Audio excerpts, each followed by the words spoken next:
दोस्तों, कैसे हैं आप सब। मेरे बारे में जानना चाहोगे तो मैं बहुत बढ़िया हूँ। आज हम एक Bengali suspense and thriller movie के साथ वापस आए हैं जिसका नाम है विंचिदा। एक्सप्लेनेशन की तरफ बढ़ने से पहले जो भी हमारे चैनल में न्यू हो वो प्लीज चैनल को सब्सक्राइब करके बेल आइकन को ऑल पे जरूर करना। सो दोस्तों, मूवी के स्टार्टिंग में हमें एक आदमी को दिखाया जाता है जो कि शराब के नशे में अपने बीवी को पीट रहा होता है। इधर दूसरे रूम में बैठ के उनका बेटा आदिपोष लॉ ऑफ क्राइम बुक पढ़ रहा होता है। जब उसके पिता ऐसे मारपीट कर रहा होता है तो तभी पीछे से आदिपोष आके अपने बैट से उसके पिता के सर पर मारता है जिससे उनकी मौत हो जाती है। इसके बाद वो खुद ही पुलिस को कॉल करके इस घटना के बारे में बताता है। उसकी शक्ल में थोड़ा भी डर या भय नहीं था और उसी रात को 12 बजे वो 18 साल का भी होने वाला था क्योंकि उसने लॉ ऑफ क्राइम बुक पढ़ के रखा था तो उसके लॉ के बारे में काफी नॉलेज थी। उसे ये पता था कि 18 साल के कम की उम्र के बच्चों को कम सजा होती है, इसलिए उसने अपने जन्मदिन के कुछ ही घंटे पहले ऐसा किया। इसके बाद सीन चेंज होता है और हमें विंचिदा नाम के एक आदमी को दिखाया जाता है जो कि आदिपोष की कहानी कुछ लोगों को सुना रहा होता है। विंचिदा अपने पापा के जैसे ही एक मेकअप आर्टिस्ट होता है। उसके पिता का फिल्म इंडस्ट्री में काफी अच्छा नाम होता है। उसे भी एक बड़ा आर्टिस्ट बनना था, इसलिए वो हर टाइम कुछ नए तरीके का मेकअप करने की कोशिश करता था। पर अचानक उसके पिता की मौत हो जाने के बाद से उसे काम मिलना बंद हो गया था।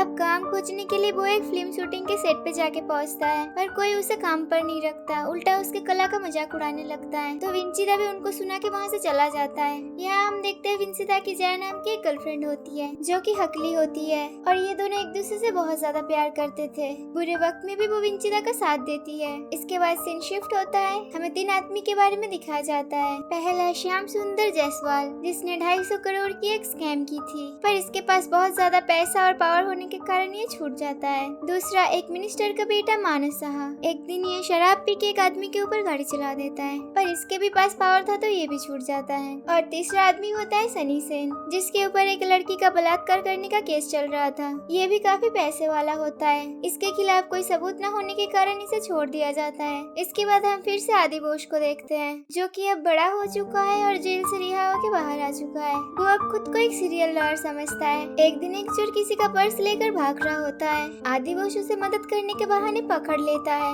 और उसे मारने पीटने लगता है। यही पर से हम जान पाते हैं कि उसके पिता के कत्ल करने के बाद उसे पुलिस वाले उठा के ले गए थे। कोर्ट में भी उसकी माँ उसे पागल समझ के कोई सपोर्ट नहीं करती और अकेला छोड़ के चली जाती है। जेल में रहते वक्त वो लॉ और क्राइम के बारे में और स्टडी करता है और जेल से छूटने के बाद वो रोज कोर्ट जाता था और डेली के केस के हर एक सेक्शन को वो नोट करता था जिसके कारण उसे हर तरह के क्राइम लॉ के बारे में काफी अच्छी जानकारी हो जाती है। अपने नॉलेज के थ्रू वो दूसरे वकीलों का केस सॉल्व करने में भी मदद किया करता था जिसके बदले में उसे कुछ पैसे मिलते थे। इसके बाद आदिपोष उस चोर को पकड़ के पुलिस स्टेशन ले आता है। इसके बाद वो पुलिस ऑफिसर के सामने लॉ का ज्ञान देके उस चोर को गिरफ्तार करने को कहता है। ये बोल के वो वहाँ से चला जाता है। आदिपोष घर आता है तो हम देखते हैं कि वो उन तीनों केस के ऊपर सीक्रेटली काम कर रहा है और वो तीनों आदमी पर भी नजर रख रहा है। इसके बाद एक दिन वो विंचिदा से मिलता है। विंचिदा के सामने वो खुद को एक डायरेक्टर बोलता है। वो शहर के बड़े बिजनेसमैन श्याम सुंदर जायसवाल के ऊपर एक बायोपिक बना रहा है जिसके लिए उसे एक आर्टिस्ट की जरूरत है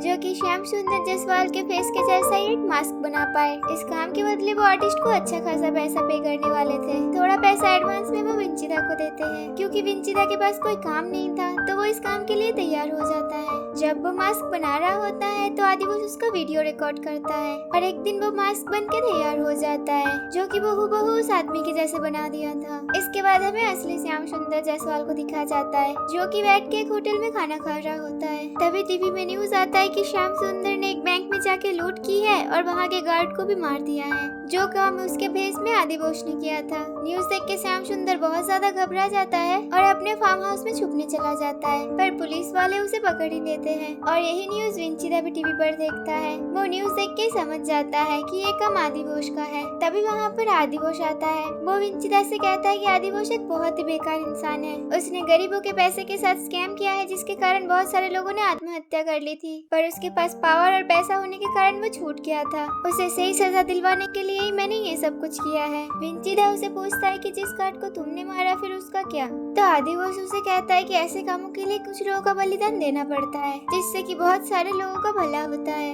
मैं एक सीरियल लॉयर हूँ और गुनहगारों को सजा दिलवाना मेरा काम है, ये बोल के वो विंचिदा को समझा लेता है। इसके बाद वो अपने अगले टारगेट का फोटो विंचिदा को दिखाता है। विंचिदा इस बार काम करने के लिए मान तो जाता है, पर मास्क बनाते वक्त उसे बार बार उसी मासूम गार्ड के बारे में ख्याल आ रहा था जिसको आदि बोस ने मार दिया था। पर वो अपने दिमाग को शांत करने के लिए खुद को तसल्ली देने लगता है कि वो जो भी कर रहा है अच्छे के लिए कर रहा है। अगले दिन वो जया से मिलता है, पर वो खुश नहीं दिख रहा था और अजीब ही बिहेव कर रहा था। पर जया उसे इसके बारे में कुछ भी नहीं पूछती, बस इतना कहती है कि तुम जो भी काम करो मैं हमेशा तुम्हारे साथ हूँ। इसके बाद विंचिदा जया को शॉपिंग कराने ले जाता है, क्योंकि उसके पहले काम के बाद अच्छी खासी कमाई हुई है। इसके बाद सीन शिफ्ट होता है और हम मानस को देखते हैं, जो कि बहुत ही ज्यादा नशे में था और अपने दोस्त से बहस कर रहा था कि गाड़ी वो ही चलाएगा। उसका दोस्त उसे गाड़ी चलाने से रोकता है, क्योंकि लास्ट बार उसने एक्सीडेंट से किसी की जान ले ली थी। पर मानस उसकी बातें सुने बिना ही गाड़ी चला के वहाँ से निकल जाता है। तभी एक सुनसान सड़क के बीचों बीच वो देखता है किसी ने बहुत सारे पत्थर बिछा दिया है। वो उन पत्थरों को हटाने जाता है तो पीछे से आदि बोस आता है और कहता है कि क्या तुम्हें हेल्प चाहिए।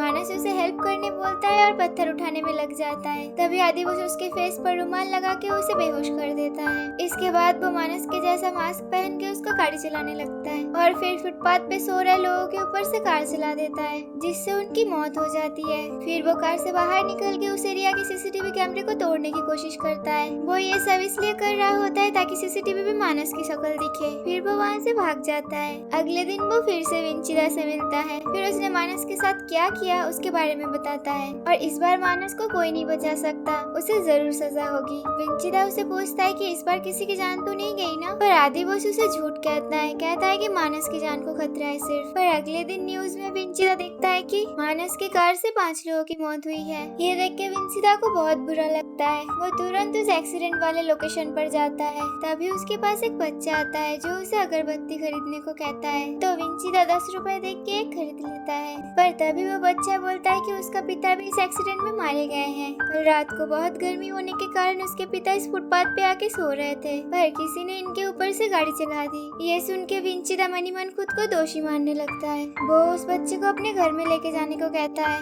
और वहाँ जाके वो उस बच्चे की माँ से मिलता है। उनका हेल्प करने के लिए विंचिदा उसकी माँ को थोड़ा पैसा देता है, पर वो औरत उन पैसे को लेने से इनकार कर देती है। तो विंचिदा दुखी होकर वहाँ से चला जाता है। उसी रात आदि बोस विंचिदा से आके मिलता है और अपनी आखिरी काम के लिए उसे कहता है। इस बार विंचिदा उसे मना कर देता है और कहता है कि लास्ट इंसिडेंट के बारे में तुमने मुझे झूठ बोला है, तो अब मैं तुम्हारा कोई भी मदद नहीं कर सकता। पर विंचिदा उसे ब्लैकमेल करने लगता है वही वीडियो क्लिप दिखा के, जो कि उसने विंचिदा की मास्क बनाते वक्त रिकॉर्ड कर ली थी। अगर ये पुलिस के पास गई तो इसमें विंचिदा ही फंस जाएगा, तो मजबूरन विंचिदा भी ये काम करने से मान जाता है। अब आदि बोस उसे उसका लास्ट टारगेट सनी सेन का फोटो दिखाता है, जिसने एक लड़की का बलात्कार किया था। तो विंचिदा सनी सेन के जैसा मास्क बनाने लग जाता है। इसके बाद सीन कट होता है और हम सनी सेन को जेल में देखते हैं। उसका गुनाह ये था कि उसने फिर से किसी लड़की का रेप किया था और इस बार पुलिस के पास उसके खिलाफ प्रूफ भी था। पुलिस ऑफिसर सनी सेन का एक वीडियो देख रहा होता है जिसमें वो एक लड़की का बलात्कार कर रहा होता है, पर पावर होने के कारण इस बार भी सनी सेन एक वकील की मदद से बेल में छूट जाता है। पर उस वीडियो के कारण उसके पर्सनल लाइफ पूरी तरह से खराब हो गई थी। उसकी बीवी उसे छोड़ के चली जाती है और समाज में भी उसकी काफी बदनामी होती है।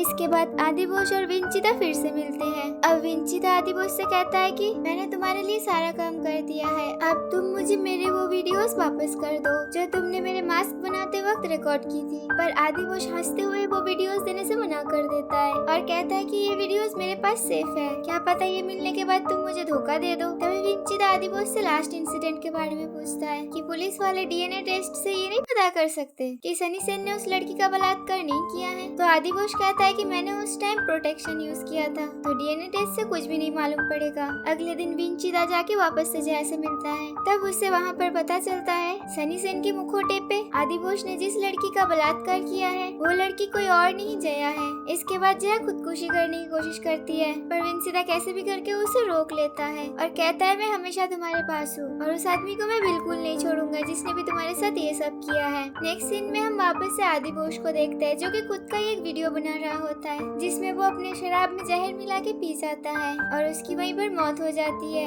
अगले दिन पुलिस वाले आदि बोश के घर आते हैं तो उन्हें वही वीडियो मिलता है। पुलिस वालों को साफ साफ ही आत्महत्या लग रहा था क्योंकि जब उन्होंने आदि बोश का क्रिमिनल रिकॉर्ड चेक किया तो देखा कि उसकी मानसिक हालत सही नहीं था। पर कुछ ज्यादा इन्वेस्टिगेशन करने के बाद उस पुलिस वाले को उस वीडियो में थोड़ा डाउट होता है। वो देखता है कि उस वीडियो में जो आवाज है वो आदि बोश की आवाज से अलग है तो वो आदि बोश के लैपटॉप को चेक करने लगता है जिसमें उन्हें विंचिदा का एक वीडियो मिलता है और विंचिदा की आवाज उस वीडियो से मैच हो रही थी। वो समझ जाते हैं कि आदि बोश के मुखौटे पे विंचिदा ही था। यहीं पर हमें असली घटना दिखाया जाता है कि विंचिदा ने कैसे आदि बोश का कत्ल किया था। हम देखते हैं कि आदि बोश से मिलने से पहले विंचिदा को पता चल गया था कि सनी सेन के मुखौटे पे आदि बोश ने जया का शोषण किया था और जब वो आदि बोश के घर में था तब वो उसे थोड़ा पानी लाने को कहा था। आदि बोश के वहाँ से जाते ही उसने उसके शराब में जहर मिला दिया था जिसे पी के आदि बोश की मौत हो जाती है। इसके बाद विंचिदा ने आदि बोश का मास्क पहन के वो वीडियो रिकॉर्ड किया था। अब क्योंकि पुलिस वाले ने विंचिदा की आवाज को पहचान ली थी तो पुलिस उसकी हर जगह तलाश करने लग जाते हैं और हर जगह विंचिदा का एक पोस्टर लगवा देता है। इधर हम एक बुजुर्ग हस्बैंड वाइफ को देखते हैं जिनके पास आके पुलिस वाले विंचिदा के फोटो दिखाते हैं। वो दोनों कहते हैं कि उन्हें ठीक से दिखाई नहीं देता है तो वो पुलिस वाला वहाँ से चला जाता है। तभी हम देखते हैं कि ये दोनों कोई और नहीं विंचिदा और जया ही है जो अपना वेश बदल के वो शहर छोड़ के चले जाते हैं।